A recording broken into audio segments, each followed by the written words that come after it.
Hi అండి అందరికీ. అందరు ఎలా ఉన్నారు? బాగున్నారా? మేము కూడా చాలా బాగున్నామండి.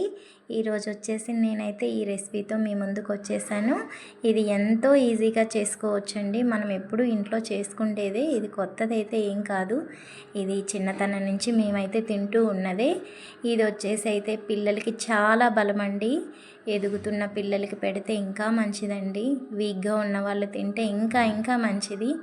ఏమీ లేదండి, సింపుల్గా మనము చపాతీ పిండి ఎలా చేసుకుంటామండి ఇంట్లో చపాతీలు, అలానే సేమ్ ప్రాసెస్ అండి. అలా పిండి కలిపేసుకొని ఇక మేమైతే చిన్నప్పుడు మా అమ్మ ఎప్పుడెప్పుడు చేస్తుందని నేనైతే ఎదురు చూస్తూ ఉండేదాన్నండి.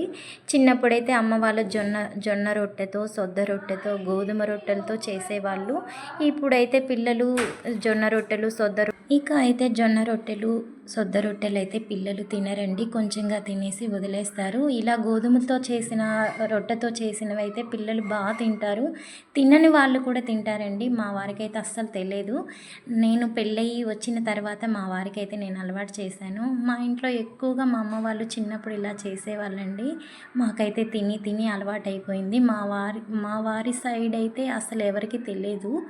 కానీ నేనైతే మా వారికి నేను తింటూ మా వారికి కూడా అలవాటు చేశాను. అలాగే మా పిల్లలకి కూడా.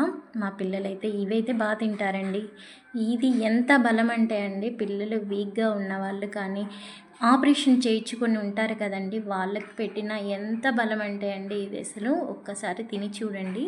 చాలా చాలా టేస్టీగా ఉంటుందండి. చాలా బలం అండి. ఇదైతే చేసుకోవడం కూడా చాలా ఈజీ. ఎలాగో మనం ఇంట్లో చపాతీలు ఎప్పుడు తయారు చేసుకుంటూనే ఉంటాము. ఇవేం స్పెషల్గా చేసుకొని కష్టపడాల్సిన పని ఏమైతే ఉండదు. ఎలాగో ఇంట్లో చేసుకుంటూ ఉంటాం కాబట్టి అందులోనే కొంచెం బెల్లం వేసుకొని, నెయ్యి వేసుకొని కలుపుకొని తింటే చాలా బాగుంటుందండి. అసలు ఆ టేస్టే వేరు. పిల్లలకి స్నాక్స్లా కూడా పెట్టేసుకోవచ్చు. సాయంత్రం టైం కూడా స్నాక్స్ లాగా తినేయచ్చు, బాక్సుల్లో పెట్టేయచ్చు. ఎంతో ఈజీగా చేసుకోవచ్చు. ఎంత బలం అండి బెల్లం తింటే. బెల్లము, నెయ్యి ఎంత బలం అసలు. పిల్లలకైనా మనకైనా ఎంత బాగుంటుందండి ఇది. అసలు కమ్మటి వాసన వస్తుంది నెయ్యి వేసుకుంటే.